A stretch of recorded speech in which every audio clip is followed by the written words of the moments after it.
It is said that physiology is the science of the function of living organisms and their parts. Parts referring to the biomolecules, which are composed of polynucleic acids, proteins, polysaccharides, and lipids. The lipoprotein membranes, which consist of phospholipids, protein transports, and cholesterol. They board the living cells at the surface, and they separate or conceal various compartments inside the cell, letting the respective cell organelles do their respective metabolism.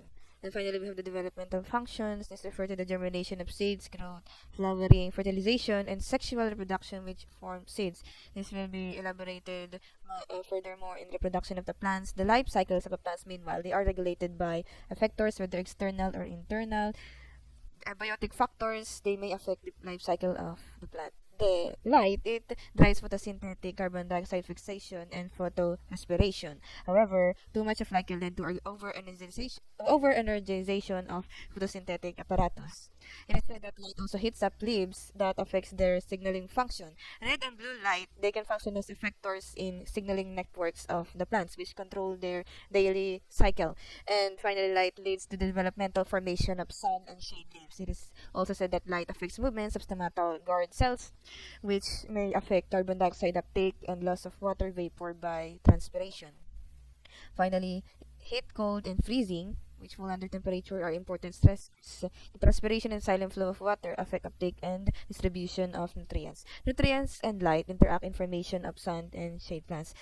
Shade plants, as said, shade plants generally have a higher demand of nitrogen. And finally, salinity, the amount of sodium, they affect plant water relations due to osmosis, which is passive transport. The sodium ions of sodium chloride have adverse effects if accumulated in plant cells. Then finally, we have the biotic factors which also affect the life cycle of the plants with the competition between plants for light, and conversely, plants can also nurse other plant species, allowing seedling establishment and early growth under their canopy. They are called nurse plants, and they provide shade for plants to grow under, hence the name. Then the predators refer to the animals and and microbial parasites, which could cause manifold stress situations. Plants develop responses against such parasites where they sacrifice small parts of their own tissue and killing the intruders with it. That's why some plants have their branches fall off. It is a defense mechanism against parasites. Then we have the hemiparasites. Hemiparasites, it diverts the xylem stream from their host, parasitizing for water and nutrients. An example of a hemiparasite is the mistletoe, Picea abies. So, isa pong parasite si mistletoe, they feed off trees in hemiparasite. Then, in plant holoparasitism, which is different from hemiparasitism, parasites are not active photosynthetically, and they top both phloem and xylem of their hosts. So if hemiparasites, they divert the xylem stream. Holoparasites, they tap both phloem and xylem. But other than parasites and predators, we have the symbionts, which refer to the nitrogen-fixing bacteria and mycorrhizal fungi. Nitrogen-fixing bacteria are responsible for the nitrogen uptake of the plants because they may take air in, but they cannot process nitrogen, much like as humans. So the nitrogen fixing bacteria is responsible for the plants acquiring nitrogen. In turn, nakukuha naman natin yung nitrogen from consuming plants. And then we have the mycorrhizal fungi. Since the mycorrhizal fungi, they are symbionts because while the plants are responsible for photosynthetic assimilates, the fungi mas pinapalawak nila yung reach ng halaman for obtaining water and nutrients underground. Fitness is frequently defined and quantified as a number of seeds produced. It is referred to as the Darwinian fitness. So we have the plant primary and secondary growth. Primary growth refers to the increase in length of the shoot and root. It is the result of self-division in shoot apical meristem. Meanwhile, secondary growth specifies the increase in thickness or girth of plant. It is caused by the cell division in the lateral meristem.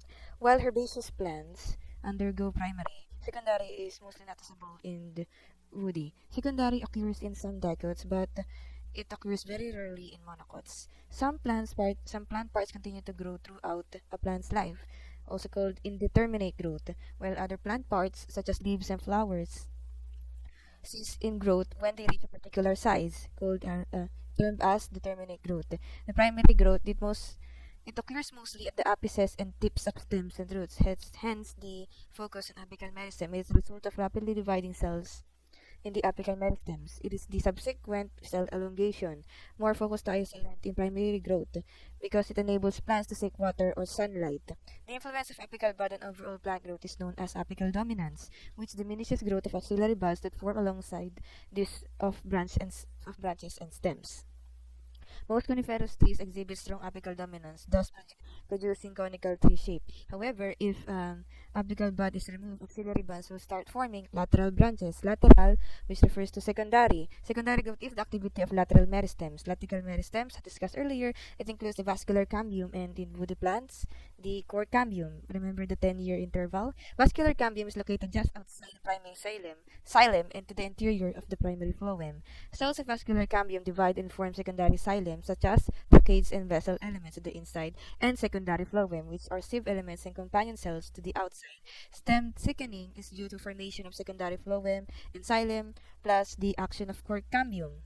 The cells of secondary xylem contain lignin, which provides hardness and strength, which are provided by the ray parenchymal cells. Then we have the annual rings. The annual rings is the activity of vascular cambium. Vascular cambium gives rise to annual growth rings. During spring, which is the growing season, cells of secondary xylem have a large internal diameter. Primary cell walls aren't thickened. It is known as the early or spring wood. Then during fall, secondary xylem develops thickened cell walls, forming late wood or autumn wood, which is denser than early wood. The development of the secondary xylem depends on the seasons because of the light produced.